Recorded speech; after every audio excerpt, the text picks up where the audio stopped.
This is the Paltalk News Network. The views expressed are solely those of the speaker and not necessarily those of Paltalk.com, AVM Software, or its advertisers.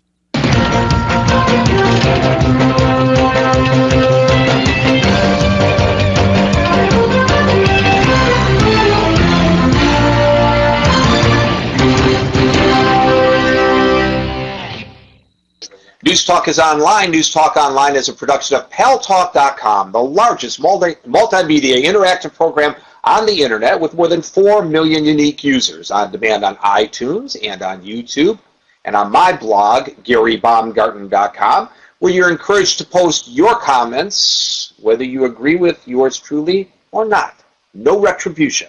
And thanks to our good friends at CRN Digital Talk Radio, we're syndicated to an additional 12 million households. I am your host, Gary Baumgarten. I welcome you to the show, and I remind you to please go to the PaltalkNewsNetwork.com site early and often to see some stories that you may or may not see, hear, or read in the mainstream media. Okay, I encourage you to look not just at my cam today, but also at Jay Meredith's cam, my nephew, who has been my chauffeur and aide-de-camp during my visit here to Detroit, taking me wherever I need to go. To my left, Virgil Phillips, who runs a recreational program for youth here in Detroit. You're keeping the dream alive and keeping the kids off the street? Most definitely, Gary. Trying to, anyway. Trying to, and been withstanding a lot of challenges, too. Still standing after 30 years. And Bob Lang, who has lived in this community, worked in this community, has a business in this community, and has had that business here for how many years? 42 years. 42 years, has not fled the city, either with his person nor his business. Over 70 years, you've called this the north end, the mile of where we are right now, for one house or another, over 70 years. We have several other people joining us, including Pat O'Hara from the Black Irish Urban Coalition, and also Judge Bob Costello, who's going to be here in a few minutes, a magistrate in the 36th District Court here in Detroit. And, of course, I reintroduce my nephew, Jay Meredith. Before we start talking, gentlemen, about what's going on here in Detroit, I want to play an interview that I did with Bob Lang walking down a street not one block from your recreation center. Boaz, could you play that video, please?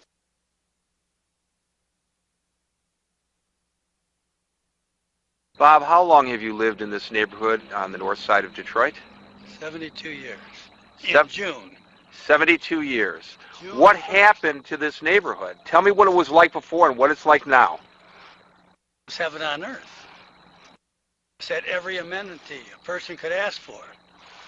Playgrounds, schools, shoe shop repairs, jobs, whatever you needed, education. Detroit was the center of the universe. This was the arsenal of democracy. This was one of the richest towns in the world. Think about this for a minute. General Motors, Chrysler, and Ford, 3 of the biggest towns in the world. Highland Park is a city within the city, as is Hamtramck. Highland Park was an all-American city. That's where Ford built the Model A. They had free junior college. And we had just about everything that they had. Now look at Highland Park. Highland Park at once was an all-American city. Now it's probably one of the worst deprived cities in the country. And Detroit's going the same way, and so are many other metropolises. And if we don't start investing our money properly, we're going to have more of these. There's not going to be one, there's going to be several Detroits. Now this street, typical of this community, there used to be a house on every lot, 40-foot lots, 30-foot lots. Right. 40-foot lots, 30-foot lots. Right. So and now either the houses are abandoned or the lots are empty, with the exception of a few folks that are still living here. Right. Detroit was a town of about 2 million people in its heyday. Now it's probably 800,000 if that. But just think of every lot here, every 30-foot lot was $1,000 in tax base, which would be cheap.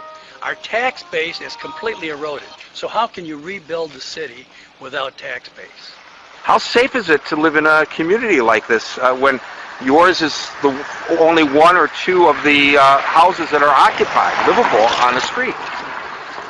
Safety is a bit of a problem, but the schools are a problem because it's very difficult to send your children through school like this. And by the way, we have one of the most segregated schools systems in the country. So are we going backwards or are we going forwards on civil rights? Sometimes I wonder in the urban environment. And unless we start investing in our communities, as I said before, we're going to have more of this. We can't keep spending our money on war, on prisons, and 1/6 of our budget's on health care. National obesity is a major problem. Dr. Furman, as you know, in New York, he said we're killing ourselves with our knives and forks. We're also killing ourselves with neglect. I believe we're neglected. Because you have to invest in your people to have a viable tax base. Is this city beyond redemption? No, not at all. This city's got everything going for it. If we could just somehow make it click. We've got a waterway. We're an international city. This was the arsenal of democracy. This is the city that won World War II. But have we been good stewards of our wealth and of our leadership? You could blame a lot of people. You can blame the union. You could blame the administration. You could blame the leadership. You could blame Washington. You could blame the churches. You could blame every ethnic group for abandoning the city. So we've even lost a major portion of our black middle class. And like I said, we haven't been good stewards of our wealth.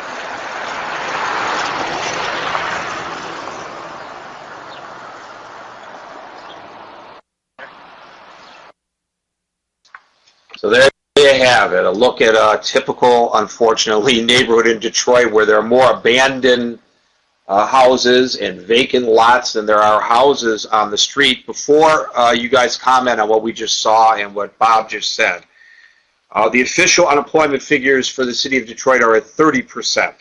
The mayor of Detroit, Dave Bing, claims that it's closer to 50%. Somebody I talked to today, a businessman here in Detroit, says he believes it's probably closer to 70%.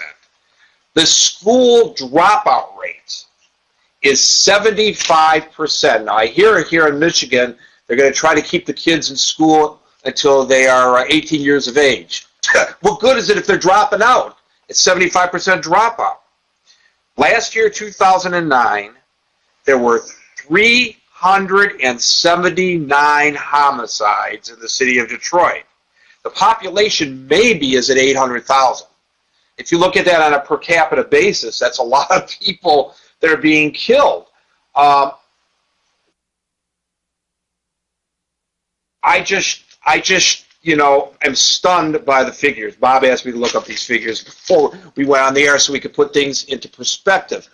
Let me start with you, Virgil Phillips. That is a neighborhood where you are trying to get the kids off the street, giving them something to do.